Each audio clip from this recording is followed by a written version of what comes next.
Hello friends, नमस्कार। एक बार पुनः आप सभी का हमारे online platform study with GK channel पर हार्दिक स्वागत है।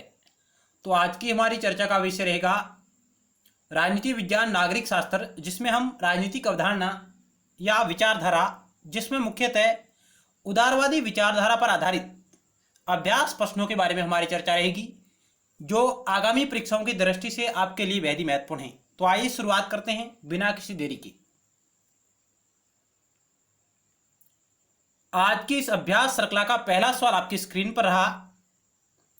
उदारवाद का जनक किस विचारक को माना जाता है? जॉन लोक, रिकार्डो, एडम स्मिथ, हॉब्स लोक।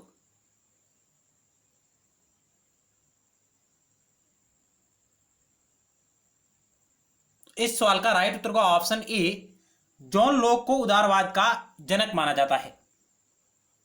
ऑप्शन ए राइट होगा। अगला सवाल,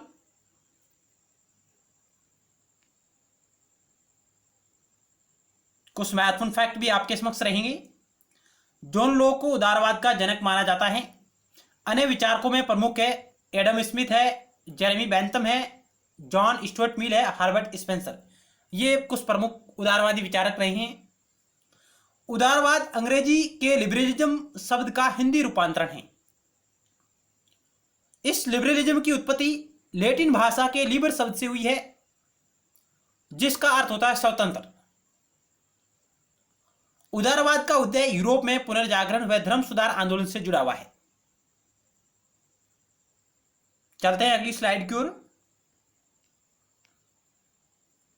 और कुछ महत्वपूर्ण फैक्ट है। जॉन लोक अधिकारों के सिद्धांत के पिता हैं, यानी प्राकृतिक अधिकारों के सिद्धांत के पिता के रूप में जॉन लोक का नाम प्रमुख रूप से लिया जाता है। जॉन लोक को सामान्य बुद्धि का दार्शनिक भी माना जाता है। लोक अनुभववाद के जन्मदाता। अनुभववाद से तात्पर्य कि ज्ञान की 5 इंद्रियों के अनुभव से प्राप्त होता है। ज्ञान है जो 5 इंद्रियों के अनुभव से प्राप्त होता है। तो ये कुछ महत्वपूर्ण फैक्ट है, आप देख सकते हैं। अगला सवाल आपकी स्क्रीन पर रहा। उदारवादी विचारधारा के प्रमुख लक्षण क्या है जिन पर यह आधारित है, या इनकी विशेषता क्या है? तो आप कह सकते हैं कि यह विधि के शासन का समर्थन करती है, लोकतांत्रिक विकेंद्रीकरण पर बल देती है, व्यक्तिगत स्वतंत्रता सबसे इंपॉर्टेंट है यहां पर, और मुक्त व्यापार का भी समर्थन करती है। ये इसकी कुछ विशेषताएं हैं। अगला सवाल 2 नंबर आपकी स्क्रीन पर रहा। शास्त्रीय उदारवाद के बारे में असत्य कथन का चयन करें। शास्त्रीय उदारवाद के बारे में असत्य कथन का चयन करें। ऑप्शन पहला है, यह व्यक्तिवाद पर अत्यधिक बल देता है, व्यक्तिगत स्वतंत्रता को सुरक्षित रखने के लिए सीमित राज्य के अस्तित्व को स्वीकार करता है। दूसरा ऑप्शन, मनुष्य को मध्य युग की धार्मिक व सांस्कृतिक जंजीरों से मुक्त करने की बात करता है। और ऑप्शन तीसरा है, मानव व्यक्तित्व के महत्व को स्वीकार करते हुए व्यक्तियों की आध्यात्मिक समानता में विश्वास करता है। और चौथा ऑप्शन है, व्यक्ति की स्वतंत्र इच्छा में विश्वास नहीं करता है। यानी शास्त्रीय उदारवाद के बारे में आपको असत्य कथन का चयन करना है। तो इस 2 नंबर सवाल का क्या होगा राइट उत्तर? तो आइए चेक करते हैं। ऑप्शन 4 है जो राइट होगा, जो इसकी विशेषता नहीं है। यह व्यक्ति की स्वतंत्र इच्छा में विश्वास करता है, इसलिए ऑप्शन 4 है जो असत्य कथन है। बाकी पहला, दूसरा, तीसरा ये तीनों कथन शास्त्रीय उदारवाद के बारे में बिल्कुल सही है, क्योंकि यह व्यक्तिवाद पर अत्यधिक बल देता है और व्यक्तिगत स्वतंत्रता को सुरक्षित रखने के लिए सीमित राज्य के अस्तित्व को स्वीकार करता है। मनुष्य को मध्य युग की धार्मिक व सांस्कृतिक जंजीरों से मुक्त करने की भी बात करता है, ये भी राइट है। और मानव व्यक्तित्व के महत्व को स्वीकार करते हुए व्यक्तियों की आध्यात्मिक समानता में विश्वास करता है, यह कथन भी बिल्कुल राइट है। जबकि व्यक्ति की स्वतंत्र इच्छा में विश्वास नहीं करता है, यह कथन बिल्कुल गलत है, क्योंकि शास्त्रीय उदारवाद या उदारवाद है जो व्यक्ति की स्वतंत्र इच्छा में विश्वास करता है। अगला सवाल आपकी स्क्रीन पर रहा। मानव की विवेकशीलता और अच्छाई पर विश्वास करते हुए मानव की स्वतंत्रता व अधिकारों का समर्थन करता है, यानी उदारवाद। अगला सवाल,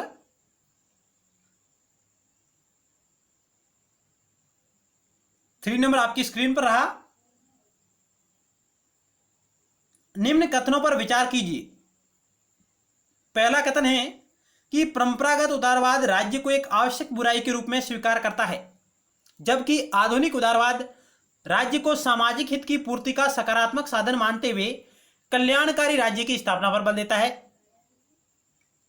और दूसरा कथन है परंपरागत उदारवाद बाजार व्यवस्था का समर्थक है, जबकि आधुनिक उदारवाद बाजार अर्थव्यवस्था के स्थान पर मिश्रित व नियंत्रित अर्थव्यवस्था पर बल देता है। आपको सही कूट का चयन करना है। केवल पहला सही है, केवल दूसरा सही है, पहला व दूसरा दोनों सही है, उपरोक्त में से कोई भी सही नहीं है। क्या होगा इस 3 नंबर सवाल का राइट उत्तर? तो आइए एक एक करके ऑप्शन को चेक करते हैं। क्या पहला कथन राइट है? परंपरागत उदारवाद राज्य को एक आवश्यक बुराई के रूप में स्वीकार करता है, यह बात बिल्कुल सही है। जबकि आधुनिक उदारवाद राज्य को सामाजिक हित की पूर्ति का सकारात्मक साधन मानते हुए कल्याणकारी राज्य की स्थापना पर बल देता है, यानी पहला कथन बिल्कुल राइट है। दूसरा कथन परंपरागत उदारवाद बाजार व्यवस्था का समर्थक है, यह बात बिल्कुल सही है। जबकि आधुनिक उदारवाद बाजार अर्थव्यवस्था के स्थान पर मिश्रित व नियंत्रित अर्थव्यवस्था पर बल देता है। दूसरा कथन भी बिल्कुल राइट है, यानी ऑप्शन सी राइट होगा। पहला व दूसरा दोनों सही है। चलते हैं अगले सवाल की ओर। 4 नंबर आपकी स्क्रीन पर रहा। निम्न में से असत्य कथन का चयन करें। निम्नलिखित में से असत्य कथन का आपको चयन करना है। 4 ऑप्शन आपके समक्ष रहे।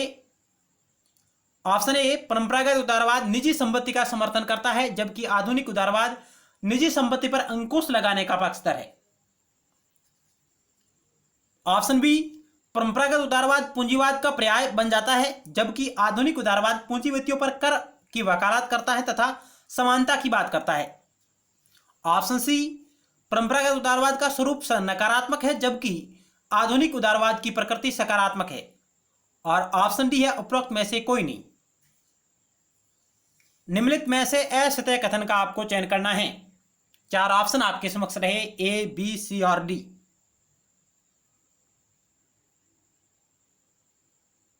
तो इस 4 नंबर सवाल का राइट उत्तर होगा ऑप्शन डी, उपरोक्त में से कोई नहीं, यानी तीनों कथन बिल्कुल सही है।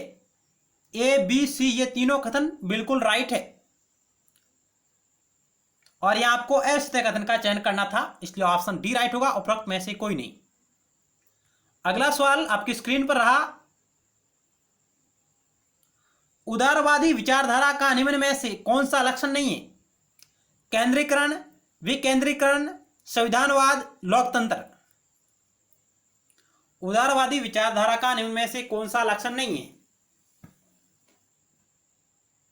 इस सवाल का राइट उत्तर का ऑप्शन ए केंद्रीकरण है, जो उदारवादी विचारधारा का लक्षण नहीं है, जबकि विकेंद्रीकरण, संविधानवाद, लोकतंत्र, विधि का शासन, इन पर यह आधारित है। अगला सवाल आपकी स्क्रीन पर रहा। 6 नंबर, गौरवपूर्ण क्रांति हुई, यानी इंग्लैंड की गौरवपूर्ण क्रांति कब हुई? 1688 ईस्वी में, 1588 ईस्वी में, 1888 ईस्वी में, 1988 ईस्वी में। इंग्लैंड की गौरवपूर्ण क्रांति या रक्तहीन क्रांति कब हुई? तो इस सवाल का राइट उत्तर होगा ऑप्शन ए 1688 में इंग्लैंड की महान क्रांति। ऑप्शन ए राइट होगा।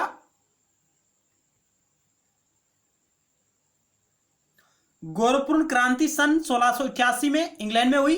इस रक्तहीन क्रांति भी कहा जाता है। इसने शासकों के देवीय सिद्धांत को अस्वीकृत कर राज्य को एक मानवीय संस्था बनाने का प्रयास किया। यानी इस क्रांति ने शासकों के देवीय सिद्धांत को अस्वीकृत करते हुए राज्य को एक मानवीय संस्था बनाने का प्रयास किया था इंग्लैंड की इस गौरवपूर्ण क्रांति ने। अगला सवाल 7 नंबर आपकी स्क्रीन पर रहा। निम्नलिखित में से किसने शक्ति पृथक्करण का सिद्धांत प्रतिपादित किया? Jeremy Bentham, J S. Mill, Adam Smith, Montesquieu. शक्ति पृथक्करण का सिद्धांत किसने प्रतिपादित किया? तो ऑप्शन डी राइट होगा, मॉन्टेस्क्यू। फ्रेंच दार्शनिक मॉन्टेस्क्यू ने शक्ति पृथक्करण का सिद्धांत प्रतिपादित किया?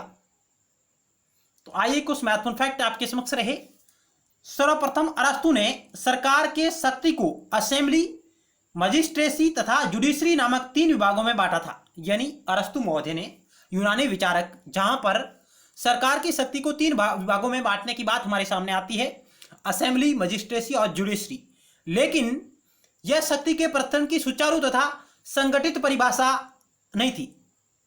यानी एक संगठित प्रयास अरस्तु द्वारा नहीं किया गया था, लेकिन शक्तियों के पृथक्करण का सिद्धांत का वास्तविक तथा सुचारू प्रतिपादन फ्रेंच दार्शनिक मॉन्टेस्क्यू द्वारा किया गया। यह राज्य के सुशासन के लिए एक उपयोगी तंत्र है। शक्ति पृथक्करण, शक्ति पृथक्करण सिद्धांत के वास्तविक प्रतिपादक कौन है? फ्रेंच दार्शनिक मॉन्टेस्क्यू। शक्ति पृथक्करण का सिद्धांत टॉयस पॉलिटिका के सिद्धांत पर आधारित है, जो शासन की शक्ति को 3 विभागों, विधायिका, कार्यपालिका तथा न्यायपालिका में विभाजित करता है। यानी जो शासन की शक्ति को 3 विभागों या 3 भागों में बांटने की बात करता है, विधायिका, कार्यपालिका और न्यायपालिका। यह सिद्धांत राज्य को सर्वाधिकारवादी होने से बचा सकता है तथा राज्य की शक्ति के समक्ष व्यक्तिगत स्वतंत्रता की रक्षा करता है। संयुक्त राष्ट्र अमेरिका या संयुक्त राज्य अमेरिका शक्ति के पृथक्करण के सिद्धांत को स्वीकार करने वाला प्रथम देश था। यानी यूनाइटेड स्टेट ऑफ अमेरिका शक्ति के पृथक्करण सिद्धांत को स्वीकार करने वाला प्रथम देश था। अगला सवाल आपकी स्क्रीन पर रहा 8 नंबर। निम्नलिखित में से कौन सा विचारक उदारवाद का समर्थक नहीं है? Karl Marx, John Locke, Jeremy Bentham, Herbert Spencer. तो ऑप्शन ए राइट होगा। कार्ल मार्क्स है जो उदारवादी विचारधारा का समर्थक नहीं जबकि विरोधी है। ऑप्शन ए राइट होगा। अगला सवाल, परंपरागत उदारवाद एक राजनीतिक सिद्धांत था जिसने ऑप्शन ए पूंजीवाद का समर्थन किया, ऑप्शन बी समाज में सामाजिक असमानता को समाप्त करने की बात कही, ऑप्शन सी निरंकुश राजतंत्रों का समर्थन किया, ऑप्शन डी सर्वहारा वर्ग की तानाशाही का समर्थन किया। परंपरागत उदारवाद या शास्त्रीय उदारवाद एक राजनीतिक सिद्धांत था जिसने किसका समर्थन किया? ऑप्शन ए राइट होगा। इसने पूंजीवाद का समर्थन किया। ऑप्शन आपका ए राइट होगा। अगला सवाल आपकी स्क्रीन पर है 10 नंबर।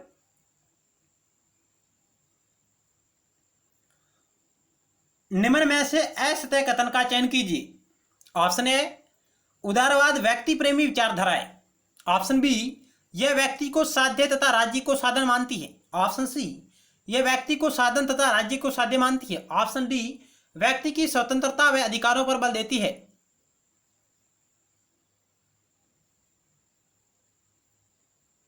तो राइट उत्तर होगा ऑप्शन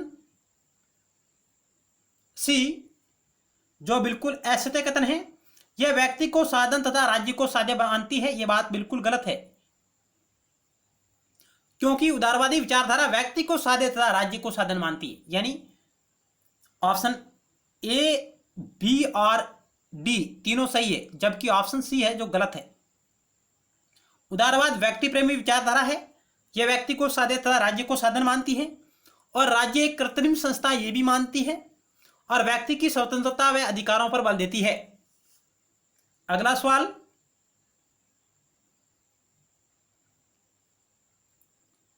निम्न में से कौन सा एक दृष्टिकोण उदारवाद के दृष्टिकोण से संबंधित है? प्रतिस्पर्धी समूह, पराधीन वर्ग, वर्ग संघर्ष, वर्गविहीन समाज। निम्न में से कौन सा एक दृष्टिकोण उदारवाद के दृष्टिकोण से संबंधित है? 4 ऑप्शन आपके समक्ष रहे। प्रतिस्पर्धी समूह, पराधीन वर्ग, वर्ग संघर्ष, वर्गविहीन समाज। तो राइट उत्तर का ऑप्शन ए, प्रतिस्पर्धी समूह। आगे चलते हैं, कुछ महत्वपूर्ण की पॉइंट के बारे में बात करेंगे। यह हमारा पार्ट 1 चल रहा है और पार्ट 2 में और महत्वपूर्ण सवालों के बारे में बात करेंगे जो उदारवाद पर आधारित है। तो आइए कुछ महत्वपूर्ण कीनोट आपके समक्ष नकारात्मक उदारवाद। उदारवाद दो प्रकार का है मुख्यतः, नकारात्मक उदारवाद और सकारात्मक उदारवाद। नकारात्मक उदारवाद जो शास्त्रीय उदारवाद या परंपरागत उदारवाद का जो स्वरूप था उसे ही नकारात्मक उदारवाद के रूप में परिभाषित किया गया है। यानी 17वीं व 18वीं शताब्दी में परंपरागत उदारवाद अस्तित्व में आया जो कि नकारात्मक चरित्र का था। इसमें स्वतंत्रता को बंधनों के अभाव के रूप में जाना गया या माना गया। यानी जो 17वीं और 18वीं शताब्दी में जो उदारवाद का स्वरूप हमारे सामने आया वह नकारात्मक चरित्र का था, क्योंकि जिसमें स्वतंत्रता को केवल बंधनों के अभाव के रूप में माना गया था। उसी राज्य को सर्वोत्तम माना गया जो न्यूनतम हस्तक्षेप करे, यानी उसी राज्य को अच्छा माना गया जो व्यक्ति के जीवन में कम से कम हस्तक्षेप करे। परंपरागत उदारवाद धर्म को व्यक्ति का निजी मामला मानता है। यह व्यक्तिगत स्वतंत्रता पर बल देता है तथा सीमित राज्य के अस्तित्व को स्वीकार करता है। यह निजी संपत्ति का समर्थन करता है। कौन? परंपरागत उदारवाद। 17वीं 18वीं शताब्दी के उदारवाद को परंपरागत या शास्त्रीय अथवा उदात्त उदारवाद भी कहा जाता है, यानी क्लासिकल लिबरलिज्म भी इसे कहा जाता है। परंपरागत उदारवाद, शास्त्रीय अथवा उदात्त उदारवाद भी इसे कहा जाता है। परंपरागत उदारवाद के प्रमुख गुण निम्न प्रकार है जो हमने देखे थे। विधि का शासन, विकेंद्रीकरण, व्यक्ति की स्वतंत्रता को प्रमुखता देता है।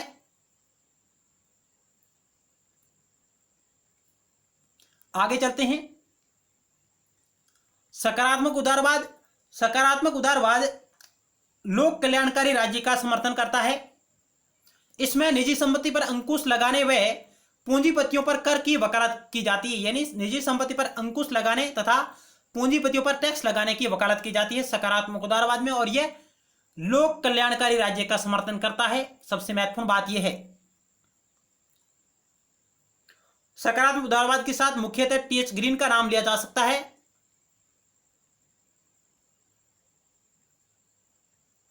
आगे चलते हैं। और क्या महत्वपूर्ण फैक्ट है? उदारवाद की सामाजिक क्षेत्र में क्या भूमिका है? तो उदारवाद सामाजिक क्षेत्र में एकता की बात करता है। व्यक्तियों के कार्यों में शासन हस्तक्षेप न करे इस बात पर भी जोर देता है। उदारवाद समाज को एक कृत्रिम संस्था मानता है जिसका उद्देश्य व्यक्ति के हितों की पूर्ति, यानी उदारवाद समाज को एक कृत्रिम संस्था मानता है जिसका उद्देश्य व्यक्ति के हितों की सर्वाधिक पूर्ति करना है। तो आज का हमारा वीडियो लेक्चर यहीं समाप्त होता है। मिलते हैं नेक्स्ट टाइम एक नए टॉपिक के साथ और महत्वपूर्ण सवालों के साथ। तब तक के लिए धन्यवाद।